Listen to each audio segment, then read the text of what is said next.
Hello friends, आज हम एक टॉपिक को डिस्कस करने वाले हैं जिसका नाम है थर्ड जो नीच कॉन्सेप्ट था। हमने जो सेकंड नीच कॉन्सेप्ट था वो हमने डिस्कस किया जिसका नाम एल्टोनियन और टॉपिकल और फंक्शनल नीच कॉन्सेप्ट था। थर्ड जो नीच कॉन्सेप्ट है उसका नाम है Hutchinson multifactorial and in dimensional hyper volume नीच कॉन्सेप्ट। तो क्या है नाम? हचिंसन मल्टीफैक्टोरियल और इन डायमेंशनल हाइपर वॉल्यूम नीच कॉन्सेप्ट। तो जो साइंटिस्ट हचिंसन थे, साइंटिस्ट हचिंसन ने एक कॉन्सेप्ट, ये जो नीच कॉन्सेप्ट है, ये नीच कॉन्सेप्ट दिया था, इसलिए उसका नाम अनुसार क्या हुआ, इसका नाम है हचिंसन नीच कॉन्सेप्ट। हम इसे क्यों मल्टीफैक्टोरियल बोलते हैं, किस लिए इन डायमेंशनल हाइपर वॉल्यूम नीच कॉन्सेप्ट कहते हैं, वो हम देखेंगे। तो जो हचिंसन और मल्टीफैक्टोरियल और एन डायमेंशनल नीच कॉन्सेप्ट है, ये जो नीच कॉन्सेप्ट है ये सबसे मोस्ट वैलिड नीच कॉन्सेप्ट माना जाता है। तो ये जो नीच कॉन्सेप्ट था ये और मोस्ट वैलिड नीच कॉन्सेप्ट के नीच कॉन्सेप्ट माना जाता है। मोस्ट वैलिड नीच कॉन्सेप्ट ये जो नीच कॉन्सेप्ट था। यहाँ पर जो साइंटिस्ट हचिंसन थे और इस नीच कॉन्सेप्ट में क्या क्या पॉइंट आपको याद रखने हैं, क्या क्या बताता है ये नीच कॉन्सेप्ट, हम देखेंगे। कि मैंने यहाँ पर लिखा ऑर्गेनिज्म का जो एक्टिविटी और परफॉर्मेंस है depends on biotic and abiotic factor. मान लो कोई एक ऑर्गेनिज्म है, वो जो ऑर्गेनिज्म इन्वायरमेंट में प्रेजेंट है, उस ऑर्गेनिज्म के सराउंडिंग में क्या क्या फैक्टर है। बहुत सारे फैक्टर हो सकता है। मान लो टेम्परेचर है, लाइट है, वाटर है, पीएच है, बहुत सारी बायोटिक फैक्टर भी हो सकता है। तो लिविंग ऑर्गेनिज्म हो सकता है, नॉन लिविंग ऑर्गेनिज्म भी हो सकता है। तो उस ऑर्गेनिज्म, जो कोई एक ऑर्गेनिज्म जहां पर वो रह रहा है कोई एक इन्वायरमेंट में, उस इन्वायरमेंट में व उस ऑर्गेनिज्म का सराउंडिंग इन्वायरमेंटल कंडीशन क्या है, तो उस सराउंडिंग इन्वायरमेंटल कंडीशन और फैक्टर क्या है, उस फैक्टर के ऊपर निर्भर करेगा कि उस ऑर्गेनिज्म का एक्टिविटी और परफॉर्मेंस क्या होगा। अगर फैक्टर हार्मफुल है तो उस ऑर्गेनिज्म का एक्टिविटी डिक्रीज होगा, अगर फैक्टर बेनिफिशियल है तो उस ऑर्गेनिज्म का एक्टिविटी बढ़ेगा। तो ऑर्गेनिज्म का जो एक्टिविटी है वो डिपेंड करेगा उस ऑर्गेनिज्म का सराउंडिंग, ऑर्गेनिज्म जो है उस ऑर्गेनिज्म के सराउंडिंग में क्या क्या फैक्टर और क्या क्या इन्वायरमेंटल कंडीशन प्रेजेंट है। बहुत सारे फैक्टर हो सकता है। यहाँ पर उस जो भी ऑर्गेनिज्म हमने यहाँ पर मान लो कोई एक यहाँ पर स्पेस रह रहा है यहाँ पर, तो ये जो इन्वायरमेंटल कंडीशन यहाँ पर प्रेजेंट होगा चारों तरफ इसके, तो इस ऑर्गेनिज्म को ग्रोथ करने के लिए, मैटिंग करने के लिए, सर्वाइव करने के लिए जो भी फैक्टर होगा वो फैक्टर क्या होगा, ऑप्टिमल रेंज में होना चाहिए। कि कोई ऑर्गेनिज्म जो है वो ऑर्गेनिज्म उस जगह में रह रहा है और उस जगह में रहकर उस ऑर्गेनिज्म को ग्रोथ करने के लिए, सरवाइव करने के लिए, रिप्रोड्यूस करने के लिए, मैटिंग पार्टनर खोजने के लिए बहुत सारी फैक्टर इन्वॉल्व होगा और उस फैक्टर का ऑप्टिमल रेंज में होना चाहिए, फेवरेबल कंडीशन में होना चाहिए, जिससे ये ऑर्गेनिज्म जो है, ये स्पीशीज जो है यहाँ पर सरवाइव कर सके, ग्रोथ कर सके, रिप्रोड्यूस कर सके।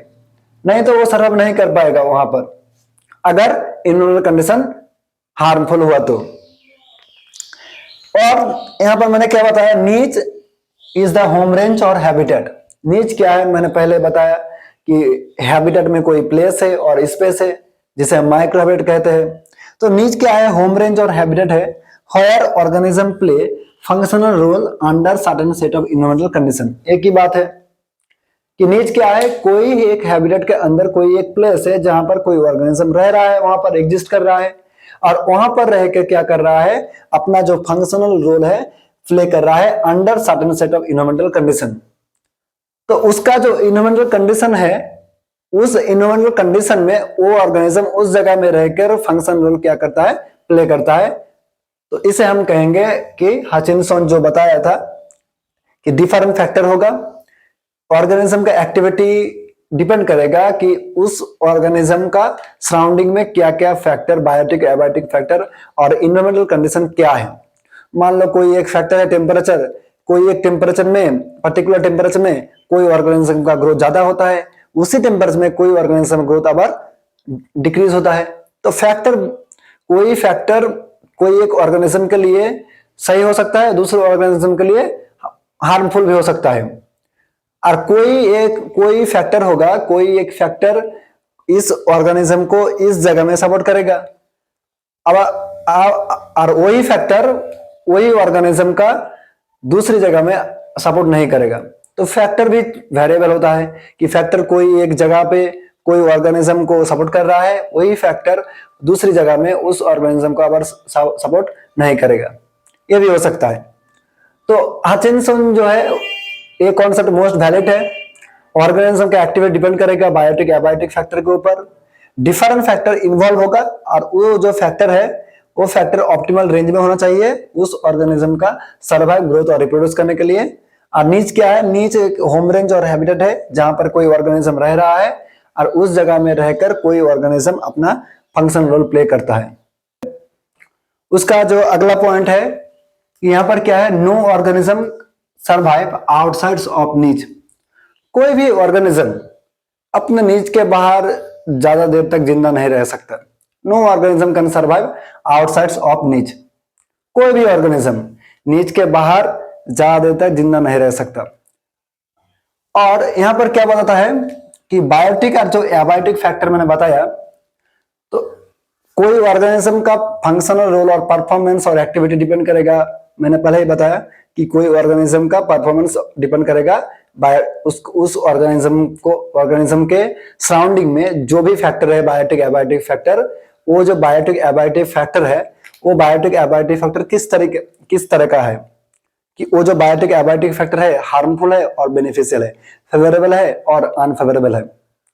तो एवरी जो भी फैक्टर होगा, मान लो टेम्परेचर, लाइट, रेनफॉल और भी जो भी बायोटिक फैक्टर है और लिविंग ऑर्गेनिज्म है, बहुत सारे फैक्टर को हम लेते हैं एक सेपरेट डायमेंशन की तरह।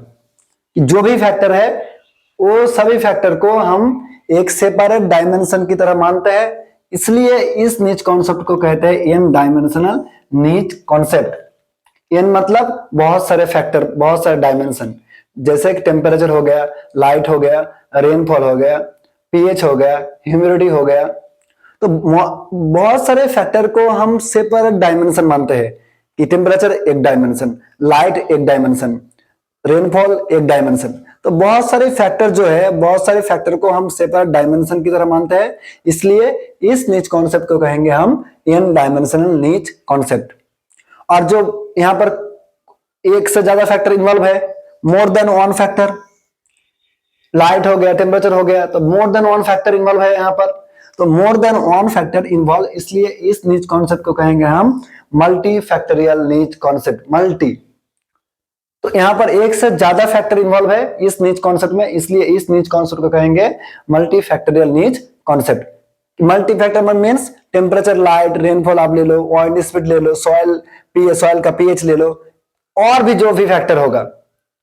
तो इसलिए इसे एन डायमेंशनल मल्टी फैक्टोरियल नीच कॉन्सेप्ट यहाँ पर कहा जाता है। और ये जो नीच कॉन्सेप्ट है ये मोस्ट वैलिड नीच कॉन्सेप्ट है जो दिया था साइंटिस्ट हचिंसन ने। तो हमने सभी नीच कॉन्सेप्ट डिस्कस किया। तो अगर आपको इस वीडियो को पसंद आए तो लाइक करना, शेयर करना, सब्सक्राइब करना। मिलते हैं नेक्स्ट CSIR के टॉपिक को लेकर। तो तब तक के लिए थैंक यू।